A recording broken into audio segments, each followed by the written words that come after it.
Hello, my name is Stephen Pitts. I'm a solutions architect here at Insight. I work across multiple vendors and have personal experience of running quite substantial end user and platforms in both private and public sectors. I've experience in pretty much most areas of IT and have been working with the likes of VMware since version 1.4 and worked with the majority of software and hardware vendors over the years. So this is a short WebEx on the development of systems design and what has become more widely known as converged or hyper-converged solutions. Okay, so first of all, let's have a look at some internet searches for what people say about hyper-converged. This was actually a lot harder than you expect. Very difficult to find any decent definitions. Webopedia, not a website I ever used before, but that was their definition. It's pretty difficult to find anything that's consistent that's not very vendor specific, so you're looking at something from Supermicro or something from Dell or something from HP. The best things I found when Googling around were these sorts of things, all of which are papers that are actually sponsored by a lot of these hardware vendors. So although they carry internet names that we know and trust, likes of IDC, etc., if you dig down through the document, you often find that they're sponsored by a particular vendor of something or other. So the best thing I actually came across was this.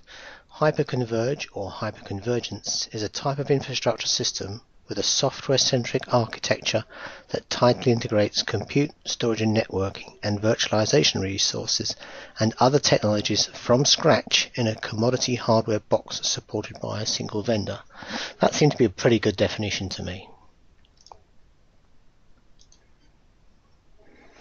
So let's take a stop at this point and look at the way IT solutions have developed over the years. And a lot of this is from personal experience, so it may or may not apply to yourself. My design approach always starts with the users or consumers of what the solution is, so I tend to start at the user layer.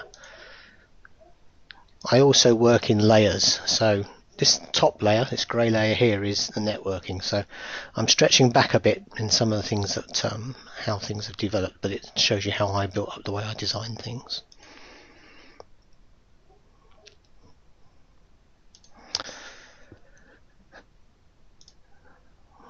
So way back when I had hair on my head, the first networking I came across was very small departments of people trying to share some data, and this was typically done from a file share, so somebody's trying to share a document with some other users on a network.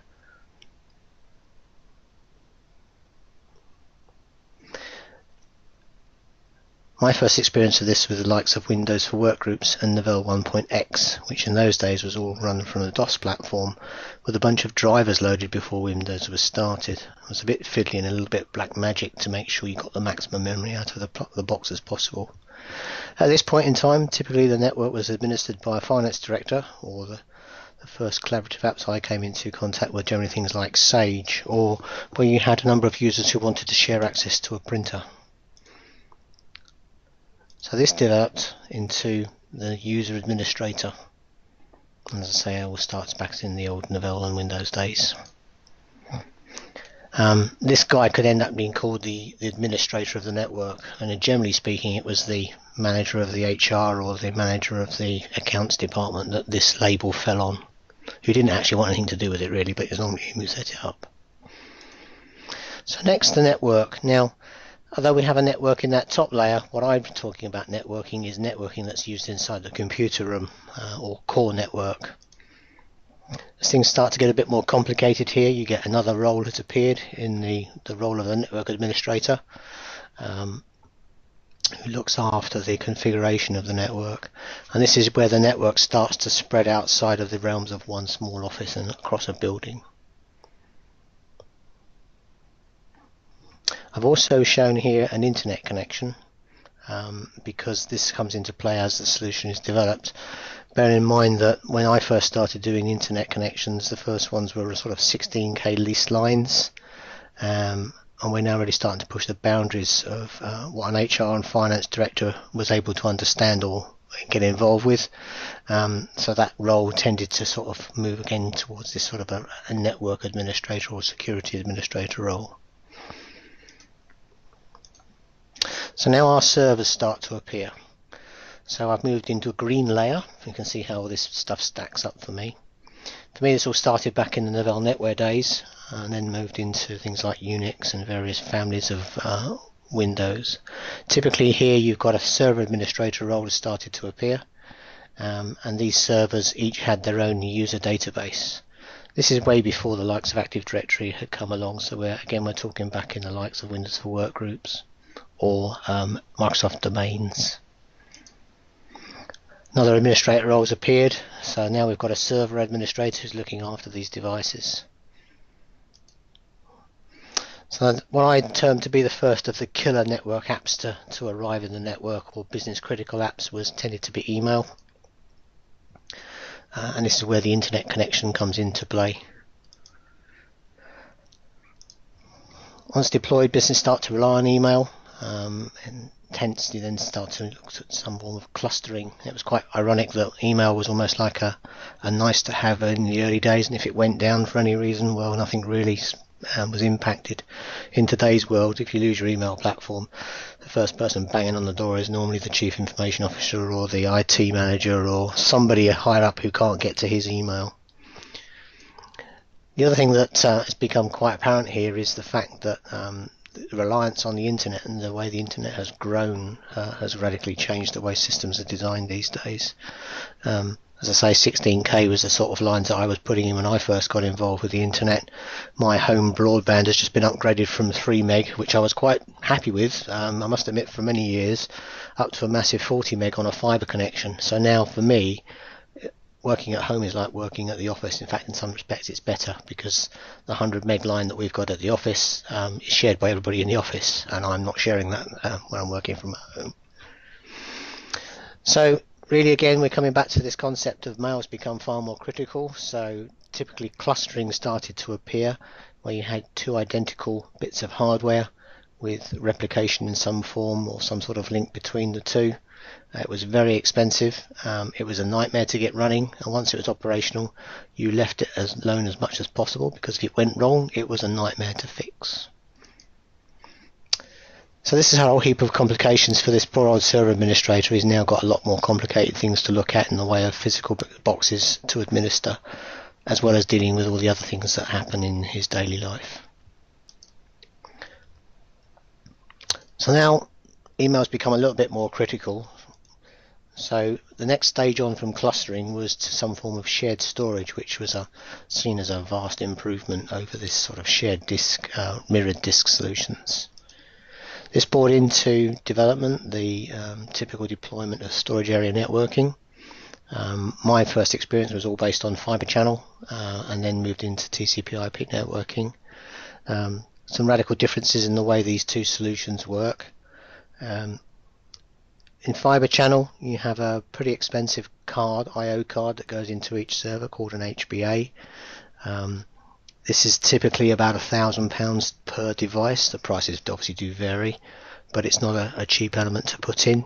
You've then got the two switches here represented by the red and the green network, which typically could be £8,000 to £10,000 depending on the number of ports.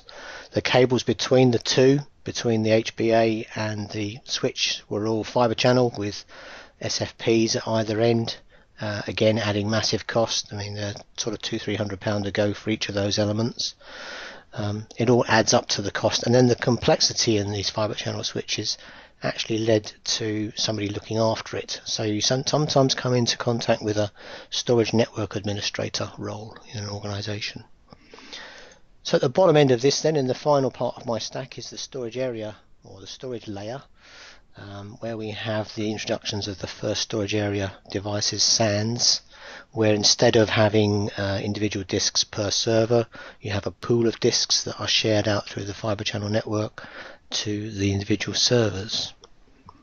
This offers all sorts of economy of scale in that you're not deploying lots and lots of disks. You put disks into a SAN and make better use of those overall capacity.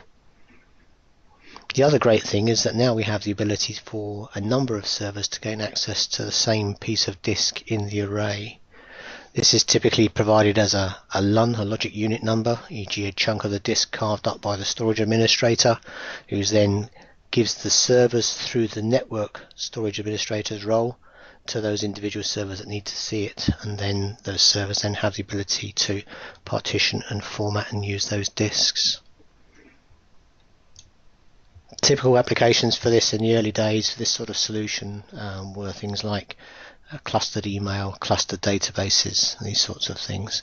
Occasionally file services, but that was quite a rare occurrence, to be honest, because of the cost of the storage area networking.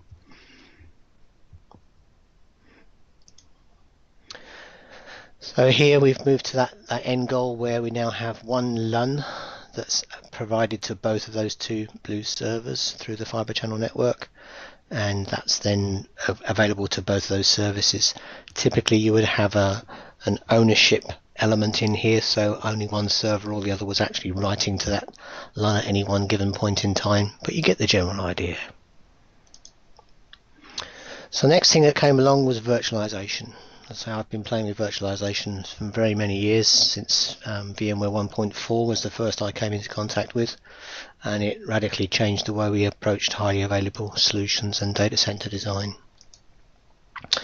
The environment is constructed with yet another administrator role, so we technically have a virtualization administrator role coming in here, which creates, manages and maintains the green element in the computing area. Servers are physical servers are added. These are big beastie things with lots of processors and memory. They're connected to the IP network above with connections talking to the network administrator, so suddenly this virtualization administrator has to have good contacts and understanding of what the network administrator needs to know. They also then have these virtual switches that are shown in green here, which are actually software switches that are running on the hypervisor platform themselves. And then coming down the stack, we then have having to talk to the storage people, both the network storage administrator and the storage administrator, to provide a chunk of disk as done previously with clustering to those hypervisor servers. Next, we're going to look at starting to virtualize the workloads. So we're trying to target these physical servers that exist on the network at the moment.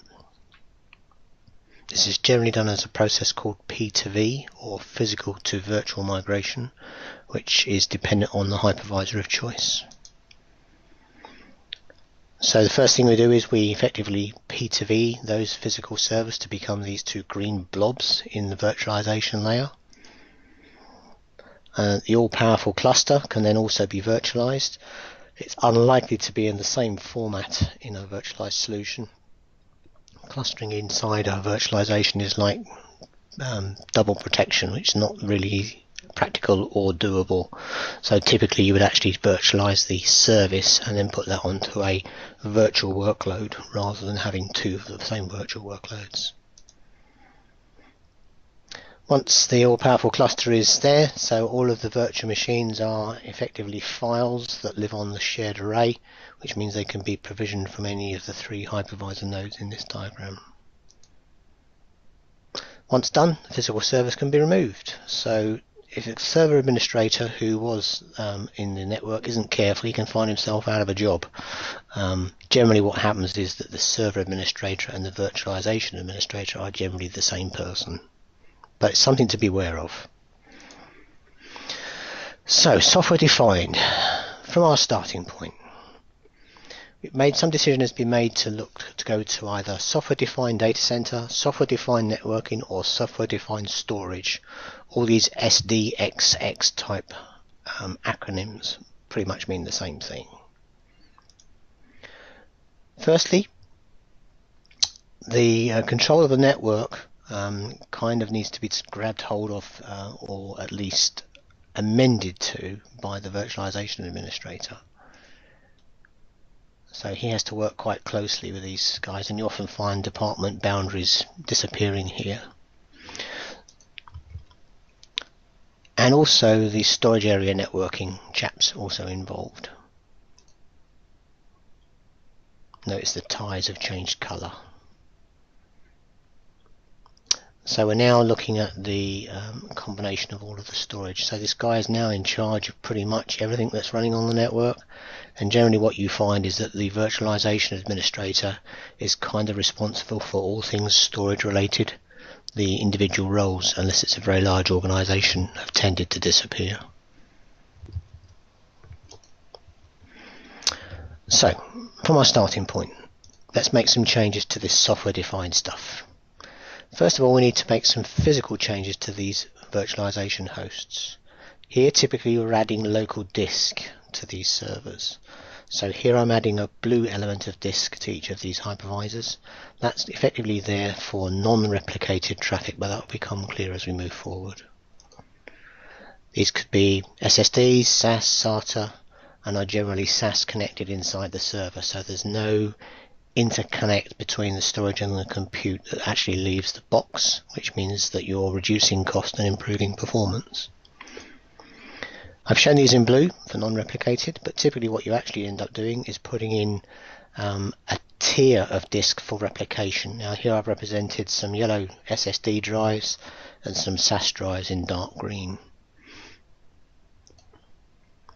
We also need to do a little bit of additional networking. So the storage area networking function that used to talk to the array is now replicated in the IP network, so typically running at 10 gig speeds, and this is really to give us a storage area network in the TCP/IP stack that enables those three servers to talk to each other. Once that's in place, we can now look at setting up the replication. So to add the replication solution here, I'm using a virtual machine approach rather than an inbuilt kernel approach. So I'm showing here 3 server virtual machines that have been installed to those 3 blue disks on each of those hosts. They typically are a third-party application written by the likes of HP or Nutanix are the 2 leaders in the market space at this particular moment in time, but you'll get the general idea. The first node is then given access or control of the disks inside that physical server and talks to the other 2 nodes. Node 2 does the same thing. He's talking to his own disks and talking to node 1 and node 3. And node 3 doing the same thing, talking to his storage and talking to node 1 and node 2.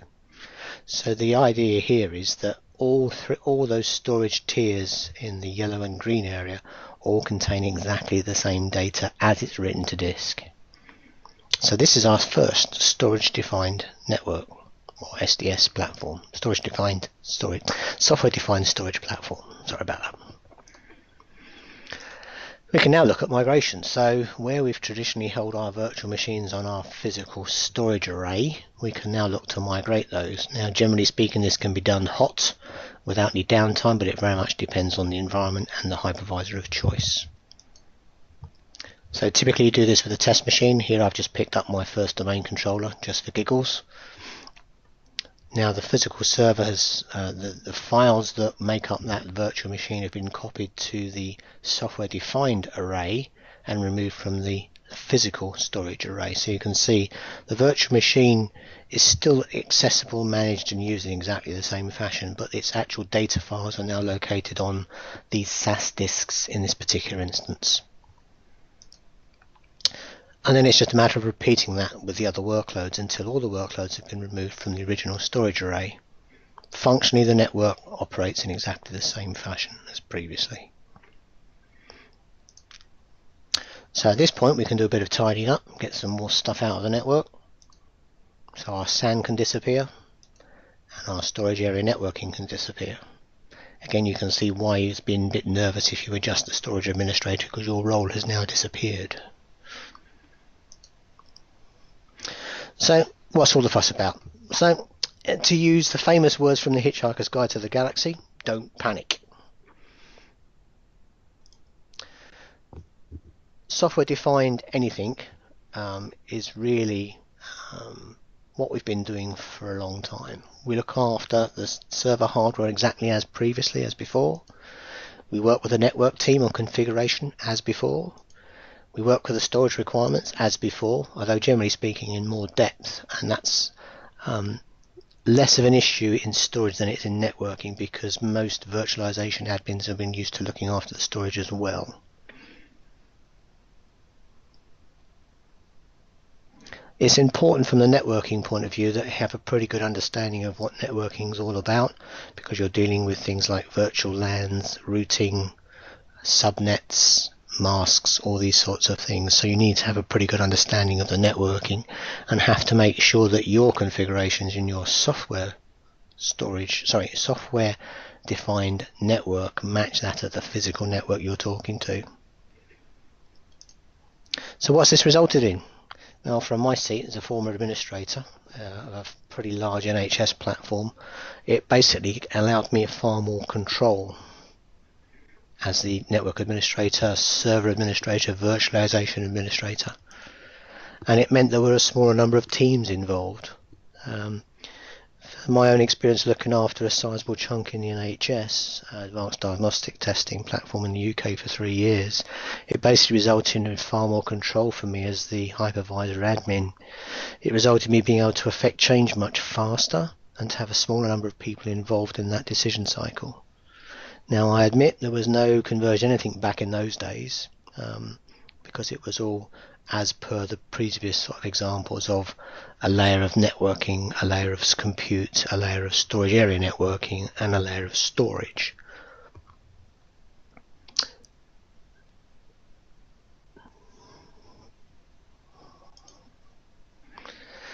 So, what about software vendors? Who's making this stuff? What we're talking about here really is a software platform that allows storage to be replicated between nodes in a network over a fast IP link. Doesn't apply to things like fiber channel. This is an IP based thing. There's a number of ways of achieving this. From a VMware point of view, we have a couple of options. I'm not going to talk about others like things like Zen, because they become far less prevalent in the market, and the main two are really VMware and Microsoft. For VMware, we have their built-in converged solution, which is basically puts the role of this storage replication inside the kernel of the operating system, and that then produces their platform referred to as vSAN. It's quite a clever solution. It's less overhead because you don't have a virtual machine running the storage. It's provided by the kernel itself. However, there are a few small things to be concerned about. There's no overhead on VMs, or setup is a lot simpler because it's all inside the VMware client. It needs a witness node in small and robo type solutions. So basically, if you have just 2 vSAN nodes, you can end up with what they call, often referred to as split brain, if there's loss of communication between the 2 nodes, where node 1 thinks it's lost access to node 2, so therefore it needs to start all the workloads that node 2 had on it, and vice versa from node 2's point of view, it thinks it's lost access to node 1, so it has to start all the workloads that were on node 1. So you generally have a witness node that is actually sitting outside looking at what's going on from the looking in, and this applies also to some other applications, things like the next one I'm going to talk about. Alternatives to this include Nutanix and HP's VSA, both of which are these appliance type solutions, as I mentioned or shown in my diagrams. This is a very typical solution that we use quite a lot. They do require a little bit of disk that's non-replicated to store the virtual machine on, but it's not excessive. For Microsoft, you can achieve some of this stuff with storage spaces, although it's a bit harder to achieve, and I personally have never actually seen it being achieved correctly. So typically what people tend to do is to use either a Nutanix or the likes of an HP VSA to achieve the same thing, which are both available for Hyper-V. What about hardware vendors? Well, what are we going to put this stuff on? A number of players in this space. They offer specific hardware solutions that have been built around the software offerings from the likes of VMware and Microsoft. Converged is really easy. It's not a big step away from what we do, so you're really talking about things like traditional 2U servers, or maybe something a bit bigger that's got enough disk space on board to provide the storage you need, without a massive step away from what we've already previously done. Hyper Converged is really about form factor. It's the slightly same Pretty much the same story, but there are some strengths around the automation and how you connect this stuff together. It's about, really, as I say, it's more about density, which will hopefully become a bit more clear in the next couple of slides. Hyperconverged is a bit like blades, but it's on a different scale to blade servers. It certainly involves an awful lot less power, which blade servers chew up at a rate of knots. If you've ever stood behind a blade server chassis, you'll understand what I'm talking about.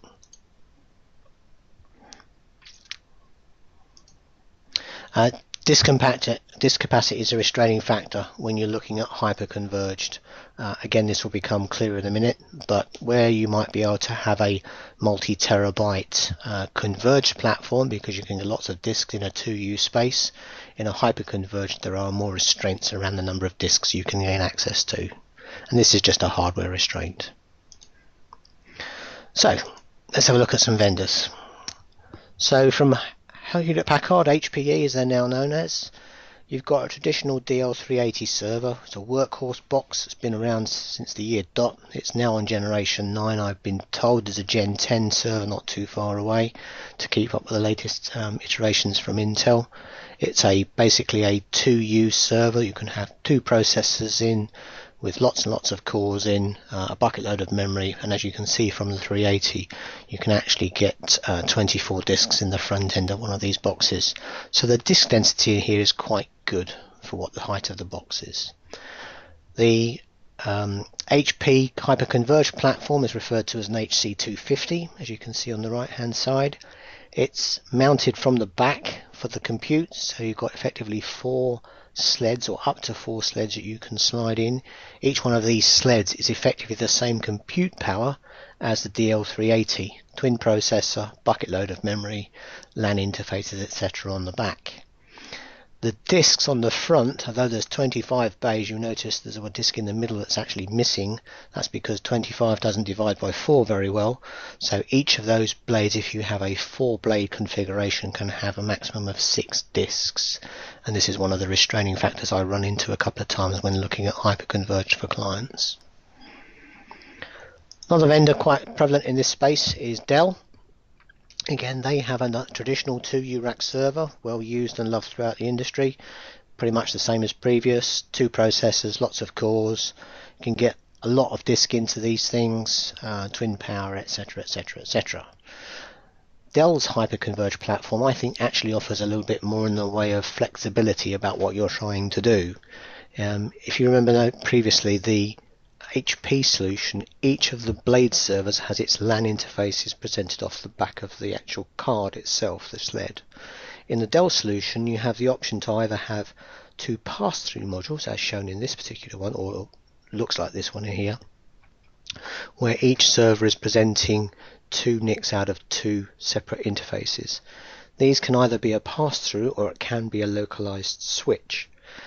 The advantage here is that effectively you could have one of these devices fully populated with a switch in the back and only take 2 cables off the back of that switch, those 2 switches, into your network, and you would have an operational platform where all 4 nodes can communicate to each other. This is often referred to as north-south, east-west communication, e.g. all those servers inside that FX2 chassis can talk to all the other servers inside the FX2 chassis, whereas the HP solution doesn't offer that, so that's a slight disadvantage for them. Also in the FX2 solution, you have this further option of a number of up to 2 PCIe expansion cards that can be allocated against a blade in their solution, again offering a little bit more flexibility. In this particular picture they're shown with 4 extra network interface card ports in them, a pair in each. The other clever thing that the FX2 brings, you often find with a hypervisor, the only thing you want in the hypervisor from a disk point of view is disks to boot the thing. So you have your, at the top right hand corner, one of their traditional one processor, 1 sled wide slot that's got 2 disks in the front. That's equivalent to the R730 and 2 processors, lots of memory, etc., with just 2 disks to boot from. The one below it is a more dense disk format that's now adopting 1.8 inch disks. The one to the top left is actually a 2 processor module, So you can have effectively 8 separate blade servers in a chassis, but there's less in the way of compute and RAM capability per server. That's more aimed at high density web farm type solutions. And finally, the one at the bottom right is actually a disk sled, offering the ability to fit a number of disks. I can't remember off the top of my head, but the flexibility of the FX2 means that you could have 2 compute nodes and 2 storage nodes if you needed a bit more density in the way of disk. It's just a little bit more flexible about what's actually required. Well, I hope that hasn't been too painful, a ramble through how systems evolved from the traditional approach to converged and then finally over to hyper-converged. All this would not be possible without support of the work done by the major software vendors such as VMware and Microsoft, as well as the hardware vendors offering hardware solutions to take advantage of these capabilities. I hope this proves useful, and if your insight can be of any further help, please make contact with your local normal sales representative. Thank you and goodbye.